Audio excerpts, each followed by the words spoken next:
अण्णा भाऊंनी doctor Babasaheb आंबेडकरांच्या झुंजार लेखणीला अर्पण केलेली आहे। अण्णाभाऊ साठे मुळातच कम्युनिस्ट चळवळीत वाढलेले आहेत की मधुकर वाकोड्यांच्या एका लेखामध्ये असं म्हटलेलं आहे की फकीरा ही कादंबरी जेव्हा आपण वाचतो तेव्हा ती आपल्याला भारावून टाकते आणि मग ते थोडे वर्गीय अंगाने फकीराची मांडणी करतात असा अर्थाचा एक लेख शरद पाटील यांनी फार पूर्वी लिहिलेला होता आणि त्यानंतर त्यांनी त्या लेखाला नकारात्मक संबोधत नंतरच्या कालखंडामध्ये आपण विधायक मांडणी करत आहोत असं म्हणून त्यांनी एक मांडणी केली आणि त्यांनी सांगितलं की फकीरा हा त्या काळातील दलित किंवा पूर्वास्पृश्य जाणीवेचा हा बंडखोर नायक आहे आणि तो जाती व्यवस्थेच्या विरोधात लढतो। अर्थात संपदेमध्ये फकीरा ही कादंबरी अत्यंत महान कलाकृती आहे आणि ही कादंबरी अण्णा भाऊंनी डॉक्टर बाबासाहेब आंबेडकरांच्या झुंजार लेखणीला अर्पण केलेली आहे। अण्णाभाऊ साठे मुळातच कम्युनिस्ट चळवळीत वाढलेले आहेत आणि त्यांचं एकूण जे चरित्र आहे ते कम्युनिस्ट कार्यकर्ता, लोकशाहीर आणि साहित्यिक म्हणून आहे। परंतु वर्गीय चळवळीत वाढत असताना त्याच काळात त्यांच्या समोर डॉक्टर बाबासाहेब आंबेडकरांची जाती अंताची चळवळ समांतरपणे सुरू होती आणि या चळवळीचं अण्णाभाऊंना महत्त्व कळालेलं होतं आणि या दोन्ही चळवळी वर्गीय आणि आंबेडकरी चळवळी या एकत्रित याव्या आणि भारतातल्या वर्ग आणि जातीच्या मुक्तीची प्रश्न सोडवण्यासाठी काही एक मार्ग निघावा या एका भूमिकेतनं अण्णाभाऊ साठे यांनी बाबासाहेब आंबेडकरांच्या महापरिनिर्वाणानंतर जी कादंबरी लिहिली ती अर्थात फकीरा आणि ही फकीरा प्रकाशित झाली 1959च्या दरम्यान आणि तिची अर्पण पत्रिका ही बाबासाहेब आंबेडकरांना त्यांनी अर्पण केलेली आहे। या कादंबरीच्या निमित्ताने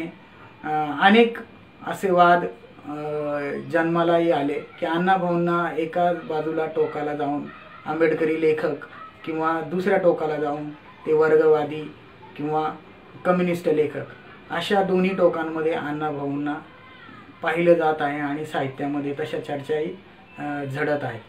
परंतु या कादंबरीचं एक अनन्यसाधारण असं महत्त्व आहे आणि ही कादंबरी वर्ग आणि जाती या महत्त्वाच्या सामाजिक वास्तवाला ती भिडते।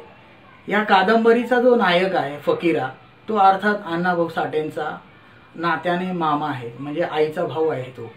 आणि कादंबरीचा नायक किंवा कादंबरीचं एकूण सगळं जे काही आकृतिबंध आणि त्याच्यामधली एकूण सगळी कथानकं जर म्हटली तर ती कादंबरी म्हणून अर्थात कल्पित म्हणून बघितली जातात, पण ती कल्पित नाहीत, तर ती वास्तवात घडलेली आहेत आणि तो इतिहास आहे आणि फकीरा नावाचा हा महानायक होऊन गेला आहे याबद्दलचे देखील कादंबरीच्या अंगाने मांडणी केलेली आहे।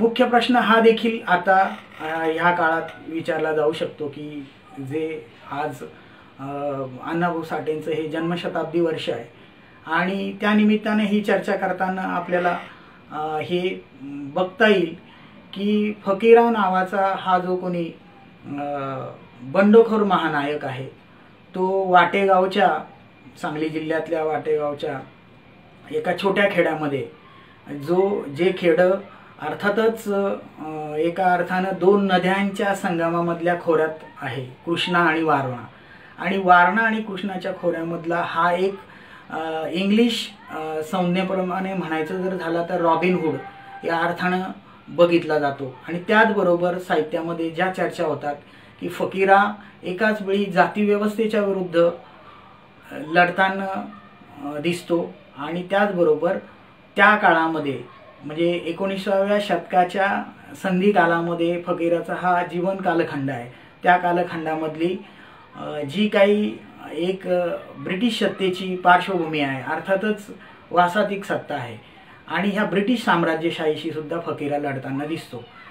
जे काही साहित्यातली समीक्षा करण्यात आलेली विशेषतः फकीराच्या निमित्ताने, त्याच्यामध्ये विशेषतः उल्लेख जर करायचा झाला तर ते मधुकर वाकोडे एक आहेत, त्यानंतर शरद पाटील आहेत आणि अनेक असे मान्यवर आहेत की ज्यांनी फकीरा या कादंबरीला केंद्र करून अण्णाभाऊ साठेंच्या या एकूण वैचारिक दिशेचा आणि एकूण साहित्याच्या वैचारिकतेचा शोध घेण्याचा प्रयत्न केलेला आहे. मुद्दा असा आहे की मधुकर वाकोडेंच्या एका लेखामध्ये असं म्हटलेलं आहे की फकीरा ही कादंबरी जेव्हा आपण वाचतो तेव्हा ती आपल्याला भारावून टाकते.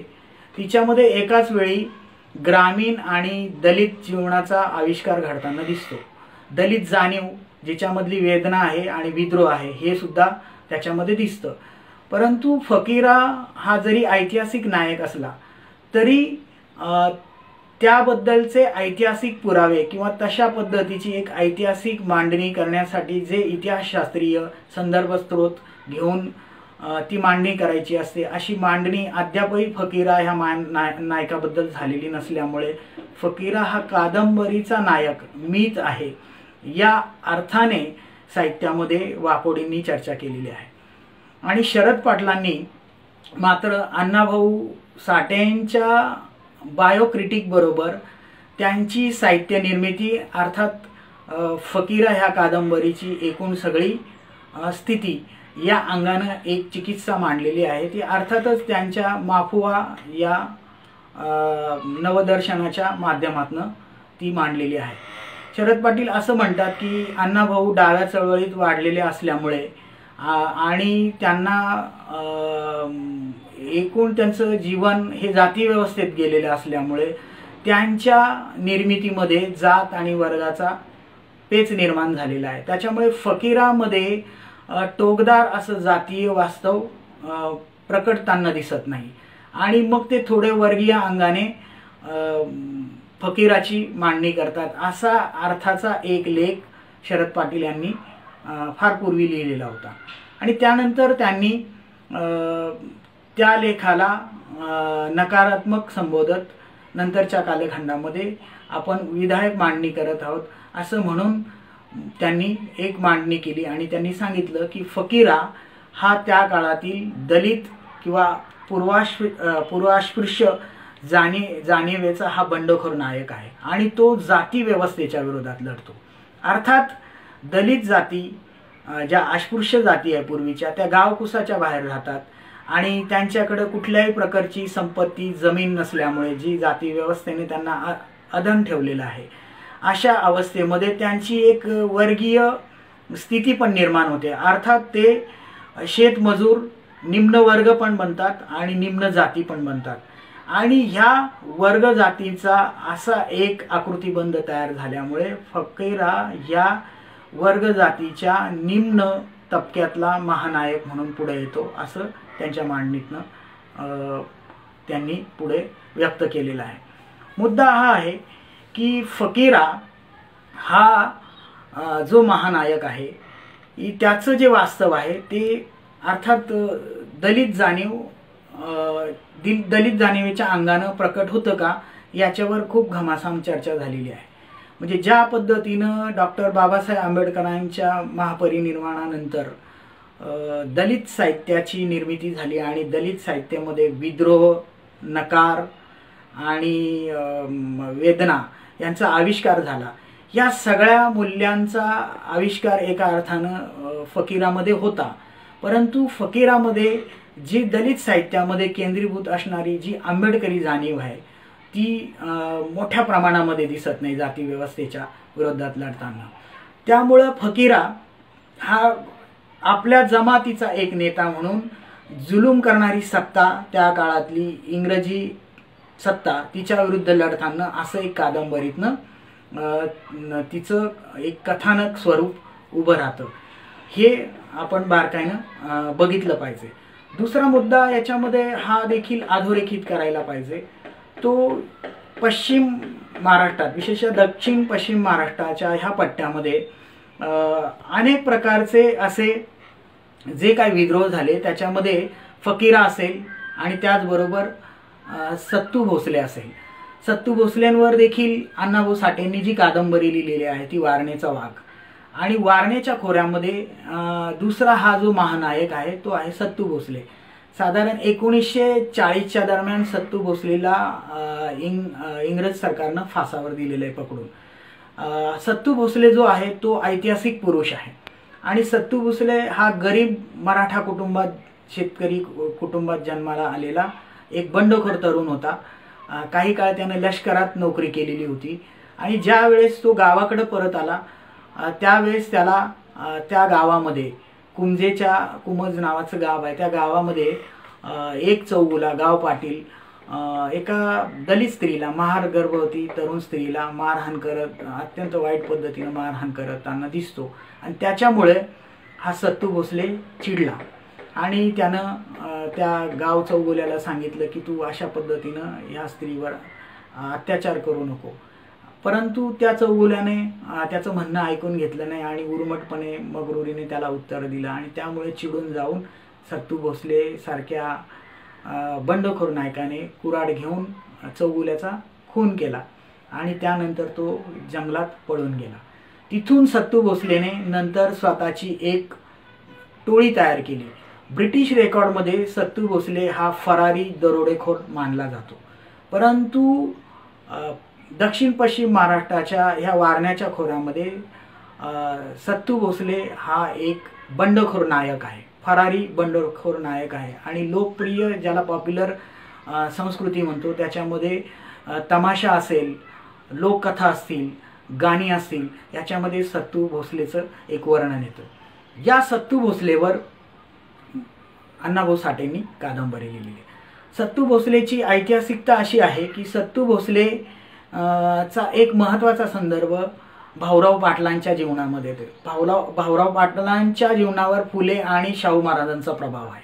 परंतु ते लहान असताना जेव्हा सांगलीच्या ह्या वारण्याच्या खोऱ्यामध्ये वाढत होते तेव्हा ते लहानपणी सत्तू भोसलेला मामा म्हणत आणि त्याच्या अंगाखांद्यावर ते खेळलेले होते.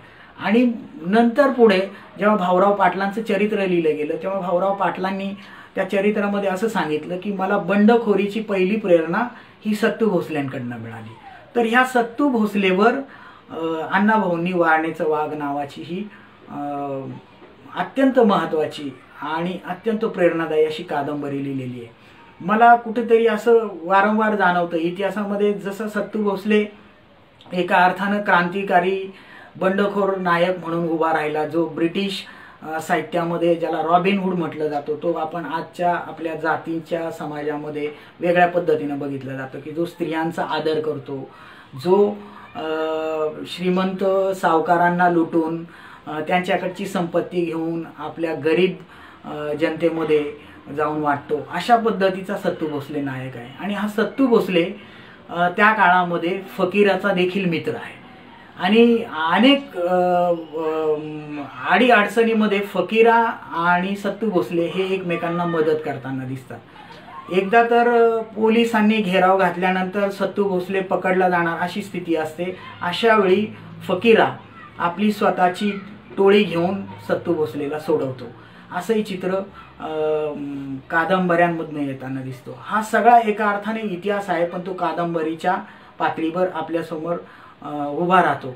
म्हणून एक मोठं इतिहासामध्ये लेखन करणाऱ्या नव्या सगळ्या इतिहास संशोधकांना, अभ्यासकांना हे आव्हान आहे की सत्तू भोसलेचा आणि फकीराचा एक वेगळ्या अंगाने शोध घेतला पाहिजे. इतिहासामध्ये एक दुसरं प्रतिबिंब असं दिसतं, मला तर असं वाटतं कधी कधी की जेव्हा पश्चिम महाराष्ट्रामध्ये 1942च्या लढ्यानंतर नाना पाटलांचं जे प्रतीक उभं राहिलं किंवा नाना पाटलांचा जो संघर्ष उभा राहिला, क्रांतिसिंह नाना पाटलांचा संघर्ष, तो क्रांतिसिंह नाना पाटलांचा संघर्ष आणि सत्तू भोसलेचा संघर्ष याचं एक काय म्हणता येईल एक समीकरण आपल्याला साहित्य आणि इतिहासाच्या अंगाने नीट समजून घेतलं पाहिजे. ते खूप महत्त्वाचं आहे. हे एक महत्त्वाची वेगळी अशी जाणीव अण्णाभाऊ साठे यांच्या साहित्यामध्ये आहे की ज्यांना क्रांतिसिंह नाना पाटलांचं आकर्षण आहे आणि त्याचबरोबर सत्तू भोसलेचं देखील आकर्षण आहे. परंतु आपला महत्त्वाचा मुद्दा ह्या सगळ्या अंगानं वारणा आणि कृष्णाच्या खोऱ्यामध्ये आहे. जसा सत्तू भोसले हा शेतकरी मराठा जातीतला गरीब स्तरातला बंडखोर नायक आहे आणि तो जाती व्यवस्थेच्या विरोधात आणि जमीनदारी शेतकरी आणि त्यावेळेच्या एकूण वास्तवाच्या विरोधात लढताना दिसतो. आणि त्याची सगळी नियंत्रण व्यवस्था त्या काळामध्ये जाती व्यवस्थेतले शास्ते आणि ब्रिटिश नोकरशाही असं ते एक संयुक्त असं शासन आहे, त्याच्या विरुद्ध सत्तू भोसले लढतो. हेच थोडंसं वेगळ्या अंगाने जर बघितलं तर फकीरा हा वाटेगावच्या मांग वाड्यात जन्माला आलेला नायक आहे आणि हा देखील 19व्या शतकाच्या संधी काळाच्या दरम्यानच आहे. त्याच्यामध्येच त्या दरम्यानच फकीराला जेव्हा ब्रिटिश सरकारने दारकून करून पकडलं आणि त्याला मृत्यूदंड दिला. अर्थात अण्णाभाऊंच्या कादंबरीमध्ये शेवटाला फकीराचा मृत्यू प्रतिकात्मक मांडलेला आहे. तो ऐतिहासिक अंगाने पूर्णपणे स्पष्टपणे तो मांडलेला नाही आहे. परंतु ही जी काही फकीराची स्टोरी आहे, कथानक जे आहे, ते अनेक लोक मिथ या अर्थानं बघतात, आख्यायिका या अर्थानं बघतात किंवा लोकांच्या एकूण सगळी जी काही एक जनसंस्कृती असते त्या जनसंस्कृतीमध्ये चालत आलेल्या ज्या काही एकूण परंपरेने मौखिक परंपरा असतात त्या कथेचा भाग, त्यातल्या गाण्याचा भाग, त्यातल्या दंतकथेचा भाग म्हणून बघतात. परंतु ह्या सगळ्या एकूण लोकसंस्कृतीच्या एक मौखिक परंपरेचा एक आधार घेऊन, त्याचबरोबर अण्णाभाऊंनी मांडलेला कादंबरीतला एक आशय घेऊन आर्काइव्हमध्ये जाऊन आणि वेगवेगळ्या पद्धतीनं जर का आपण हा शोध घेतला तर फकीरा हा ऐतिहासिक नायक आहे हे आपल्याला एक चांगल्या पद्धतीनं जनतेच्या समोर आणता येईल. आज वाटेगावमध्ये हे स्पष्टच आहे की जेव्हा आपण जातो आणि त्या मातंग वस्तीच्या बाजूला जिथं एक अशी गटार वाहते, त्या गटारीच्या बाजूला एक समाधी लागते. ती समाधी अर्थात त्या गावामध्ये आणि पश्चिम महाराष्ट्रामध्ये प्रसिद्ध आहे आणि ती समाधी फकीराची समाधी म्हणून ओळखली जाते. फकीरा हा असा नायक आहे की त्या कादंबरीमध्ये एक आपण जर का त्याचं कथासूत्र लक्षात घेतलं तर त्याच्यामध्ये एक प्रकारची पारंपरिकता आहे जी ग्रामीण आणि दलित साहित्यांना जोडणारा असा एक दुवा आहे की ज्याच्याकडं दलित साहित्यानं जाती व्यवस्थेच्या ग्रामीण आणि कृषी संस्कृतीच्या अंगानं जी काही संस्कृती आहे, परंपरा आहे, सण आहे, याच्याकडं एक बुद्धिवादी नकारात्मक दृष्टीनं बघितलेलं आहे. त्याच्यापेक्षा वेगळ्या दृष्टीनं बघायला पाहिजे असं हे अण्णाभाऊंचं एक कादंबरीतनं काहीतरी एक म्हणणं पुढे येताना दिसतं. कारण शिगाव आणि कासेगाव आजचं जे आहे आणि त्याच्याजवळ असलेले वाटेगाव या दोन गावांमधला जो संघर्ष आहे तो अर्थातच जोगिनीच्या यात्रेच्या संदर्भातला आहे. आणि फकीराचा बाप जो आहे रानोजी मांग, तो त्या जोगिनी पळवल्यानंतर शिगावचा जो कोणी बापूक होत आहे तो रानोजी मांगाला नियम तोडून मारतो. परंतु ही जोगिनी जी आहे आणि तिच्या एकूण ज्या परंपरा आहे त्या शिगावमधनं वाटेगावमध्ये आणून रानोजी आणि फकीरा एक त्या गावाचं जो पंचक्रोशीतला एक जो काही एक वेगळा राष्ट्रवाद आहे तो उभा करतात. आणि ह्या जोगिनीच्या संदर्भातनं जी चर्चा पुढे येते ती अशी आहे, ती अर्थात एंडॉलॉजीच्या संदर्भात आहे. असं म्हटलं जातं की शेतीचं उत्पन्न अधिक चांगल्या पद्धतीनं व्हावं आणि गावावर येणारी जी काही रोगराई असायची त्या काळामध्ये, ज्या पिढा असायच्या त्या दूर जाव्या याच्यासाठी जोगिनीचं एक मातृसत्ताक असं एक जे काही महत्त्व होतं, जे यात्वात्मक होतं, म्हणजे मॅजिकल ज्याला म्हणता येईल, ॲग्रिकल्चर मॅजिकल, तर ते जे काही महत्त्व होतं ते महत्त्व जर आपण गृहीत धरलं तर त्याची एक नेणीव लक्षात घेऊन त्या एका पटलावर हा जो नायक आहे फकीरा उभा राहतो. म्हणजे गावाला एका अर्थानं सुबत्ता आणि हे सगळं देणारी एक जी काही संस्कृती आहे तिचा महत्त्वाचा जो काही भाग आहे तो मातंग वस्ती आहे. मातंग वस्तीचा इतिहास हा सामाजिक अर्थाने वेगळा समजून घेतला पाहिजे. मातंग वस्ती ही गावाच्या शेवटाला असते आणि गावावर ज्या पद्धतीनं चोर, दरोडेखोर, इतर आक्रमण जेव्हा होतात तेव्हा पहिला हल्ला हा मातंग वस्तीवर होण्याची शक्यता असते आणि त्यामुळे गावकुसाबाहेर असलेली ही जी मातंग वस्ती आहे या मातंगांना, तरुण मातंगांना गावाच्या वेशेवर लढण्यासाठी उभं केलं जातं, ज्याला वेस्कर वगैरे म्हटलं जातं. महार, पूर्वाश्रमीचे महार जे आज नवबौद्ध आहेत, आणि मांग या दोघांनाही वेस्कर म्हटलं जातं. आणि हे जाती व्यवस्थेची जी काही गावाची रचना आहे त्या गावकुसाच्या बाहेर गावाचे संरक्षण करणारे हे दोन महत्त्वाचे सैनिक आहेत. आणि म्हणून गावासाठी लढता लढता मोठ्या प्रमाणामध्ये मातंग आणि महार बळी गेलेले आहेत. आणि अनेक गावांमध्ये मोठ्या प्रमाणामध्ये तुम्हाला हे दिसेल की ज्याला मांगवीर किंवा मातंगवीर म्हणून जत्रा भरतात. तर ते एका अर्थानं लोकसाहित्यामध्ये आणि संस्कृती अभ्यासामध्ये विरगळ म्हणून अभ्यासले जातात. ते विरगळाचे जे दगड आहेत ते एका अर्थाने जाती व्यवस्थेच्या संदर्भात जर अभ्यास केले तर ते मातंगवीर आहेत. आणि म्हणून हे मातंगवीर जे आहेत ते मातंगवीर गावकुसाच्या शेवटाला पूजले जातात. ते गावासाठी वेगळ्या अर्थानं बलिदान देतात. त्याच्या एका वेगळ्या स्वरूपामध्ये आपल्याला फकीराकडे बघावं लागणार आहे. फकीरा एकाच अर्थाने तो गावासाठी सुद्धा प्राण द्यायला तयार होतो. त्याच्या जवळची जी संवेदनशीलता आहे, त्याच्या जवळची जी बंडखोरी आहे ती वेगळ्या पद्धतीनं उभी राहते.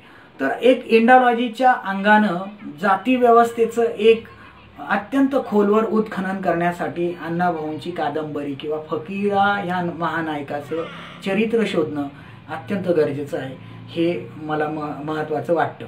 दुसरी गोष्ट ही देखील समजून घेतली पाहिजे की मगाशी म्हटल्याप्रमाणे की नेमकी जी काही आपण ज्याला आंबेडकरी जाणीव म्हणून बघतोय ती आंबेडकरी जाणीव कादंबरीत जरी नसली, एका अर्थाने दिसत नसली, कारण अण्णाभाऊच्या कादंबरीमध्ये खूप महत्त्वाची गोष्ट लक्षात घेतली जाते. एक समीक्षकांचा आरोप असतो की दलित साहित्यामध्ये जे आंबेडकरी प्रेरणेनं आलेलं साहित्य आहे त्या साहित्यामध्ये आक्रस्ताळीपणा असतो, त्याच्यामधला विद्रोह जो आहे तो अत्यंत नकारात्मक असतो आणि इतर जातींच्या बद्दलचं अत्यंत टोकदार असं वर्णन केलेलं असतं संघर्षाच्या पातळीवरचं.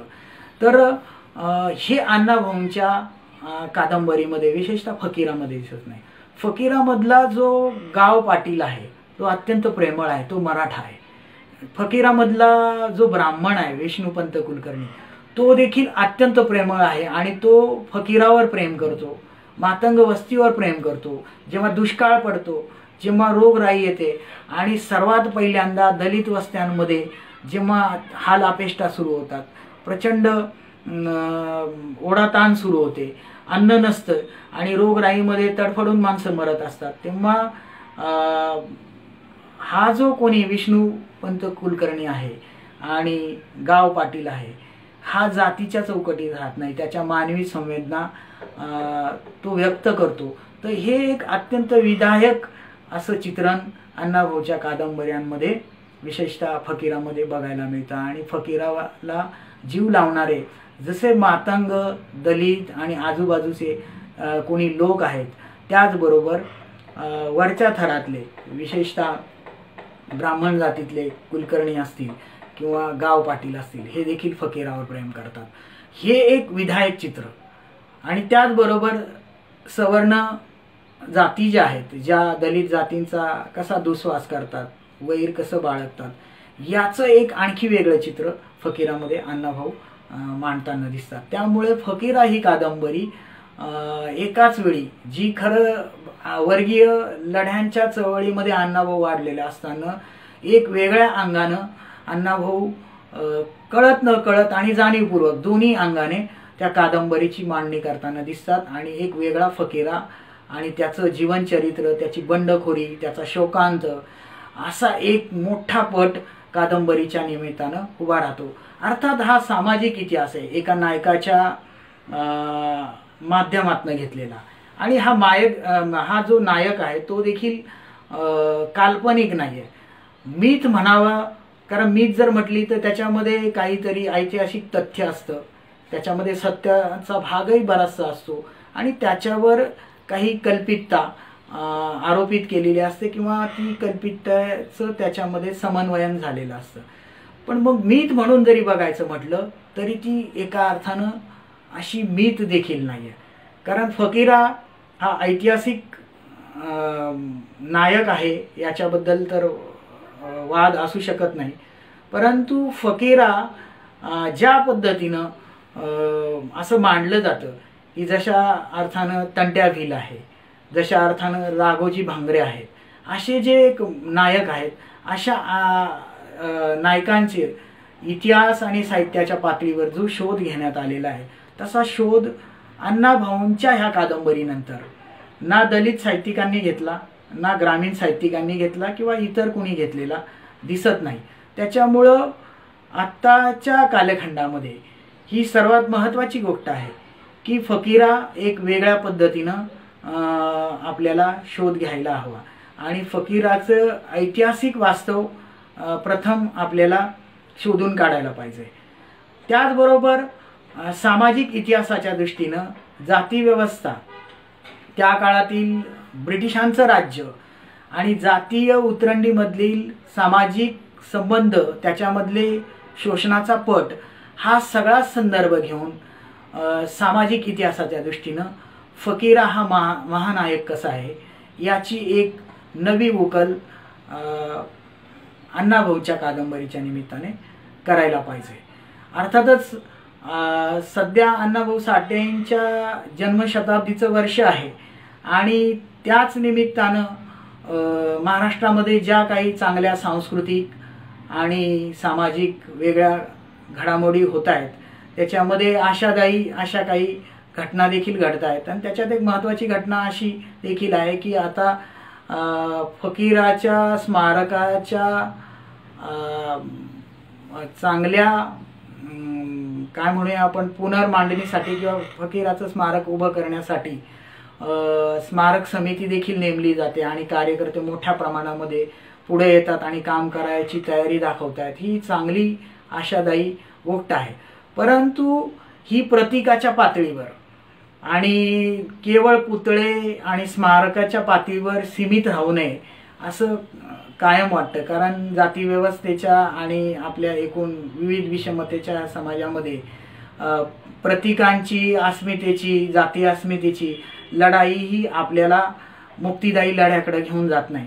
आणि म्हणून जो आपण फकीराच्या स्मारकाच्या उभारणीच्या निमित्ताने जो काही शोध आपण सुरू केलेला आहे तो शोध फकीरा हा इतिहासातला कसा महान नायक आहे आणि तो जातीव्यवस्थेविरुद्ध आणि इंग्रजी राज्याविरुद्ध, ज्याला वासातिक राज्य म्हणतात, या दोघीही विरुद्ध कसा लढतोय आणि तो लढत असताना सत्तू भोसलेला ज्या पद्धतीने ब्रिटिशांनी पकडून मारलं त्याच्यापेक्षा वेगळ्या पद्धतीनं फकीराला पकडलं आणि मारलं.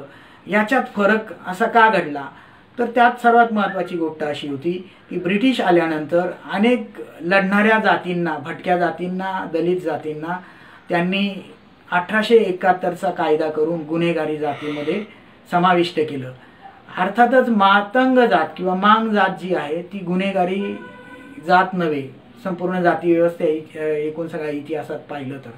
परंतु ब्रिटिशांनी मांग जातीला गुन्हेगारी जातीमध्ये टाकलं आणि मग तिची कायम हजेरी घेणं आणि त्या पद्धतीचा पोलिसी जाच आणि मग ब्रिटिश नोकरशाहीमध्ये आणि एकूण सगळ्या पोलिसी व्यवस्थेमधली जी दमन यंत्रणा आहे त्या दमन यंत्रणेचा वरवंटा जो आहे तो मातंग वस्त्यांवर, मातंग समुदायांवर कसा फिरतो याचा एक ऐतिहासिक पृष्ठभूमीचा भाग फकीरा या कादंबरीला आहे. त्यामुळं इंग्रजांचं जे राज्य आहे ते जाती व्यवस्थेच्या पायावर कसं उभं राहिलं आणि त्याचा एक दलित दृष्टिकोन कसा आहे इंग्रजांच्या विरुद्ध लढताना तो फकीराच्या निमित्तानं तपासायला पाहिजे. त्याला जाता जाता दुसरा संदर्भ हा देखील द्यायला पाहिजे.